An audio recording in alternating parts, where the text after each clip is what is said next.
All right, Taurus, welcome to your weekly Sidereal Astrology forecast. This is going to be for the 28th of December through the 3rd of January.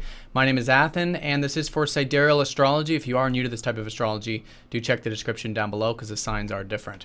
All right, Taurus, so this week, not a whole lot going on astrologically, as you can see here in the transit graph, but we do have one particular aspect which would be the emphasis of the week. This is Mercury squaring up to Mars, which is going to go exact on Tuesday. So this is a Mercury that's slowing down. He's about to go retrograde next week. And so his aspects are very long right now, and this is essentially his major aspect, squaring up to Mars. So the key with this one is that perhaps you've been thinking about the deeper aspects of life lately, maybe shared resources, things on that level. Your sun's still here, so there's a lot of focus in terms of that, what's really meaningful in life. And so now it's kind of integrating that with your self-expression this week, because Mars in your 5th house has been perhaps motivating you and driving you to express yourself, maybe get involved with interests or hobbies or creative things or your passions in life in general, whatever they may be. So it's a week of integration with that and really bringing that extra attention to how you can implement those deeper things, that deeper perspective, that truth, that openness of the 8th house into your self-expression and creativity this week. So sometimes it does feel a little bit irritable with the communications. It just really depends. Mercury is more so associated with your 2nd and your 5th house. So, with the finances too, maybe grounding those and being disciplined with that. And of course, already your 5th house there. Really taking that patient approach and mature approach to the self-expression, because it is, long-term kind of energy, and squares usually do emphasize that sort of patience. And also too, because Mars does rule your 7th house and your 12th, seeing, really focusing on your communications with your relationships this week, I think is going to be key.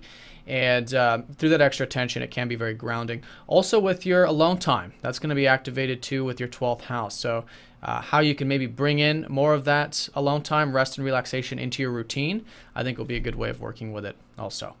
So that's going to be the major transit of the week, but we also do have the sun sextiling up to Neptune here on Tuesday also. So could be easy going this.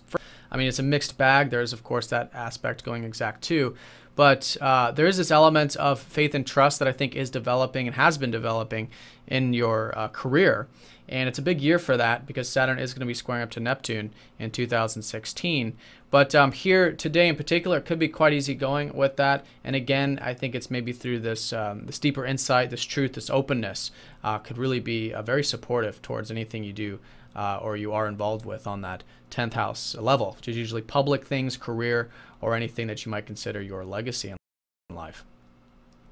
So that's the week in a nutshell. On Thursday, we do have Venus into Scorpio, which is your 7th house. So here where I think maybe your relationships in general, and you in many ways, maybe focused on the more practical aspects of it, the day-to-day stuff.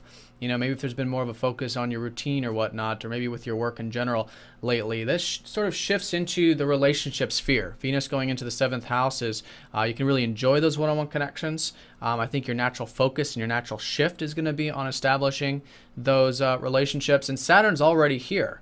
So it's quite grounding, and this is a very long-term energy for you. So it's all about this discipline and maturity with those connections and really establishing long-term relationships, both with new ones and existing ones, that I think you can enjoy actually with Venus going in here. And maybe even bringing in more of the one-on-one connections with your daily activities in some sense, whether it's relationships at work or whatever it might be with that. So that's going to be a shift, and because it's in Scorpio, of course, this is all activating the fact that it is important for you to have deep and open relationships because Scorpio is your 7th house. So that's the week. I also want to mention too that we are coming off of this full moon of your 2nd house from last week. So there is that illumination and awareness in terms of your values, or maybe the financial material stuff that came into awareness. So it's a good week to implement that as well, especially because we'll be in the 3rd quarter phase with the moon here.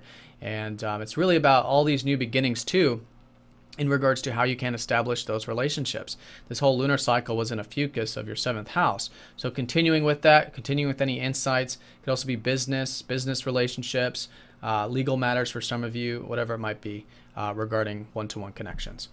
All right, Taurus, so I hope you guys have a great week. Thanks for watching, and I'll see you guys all next week. Take care.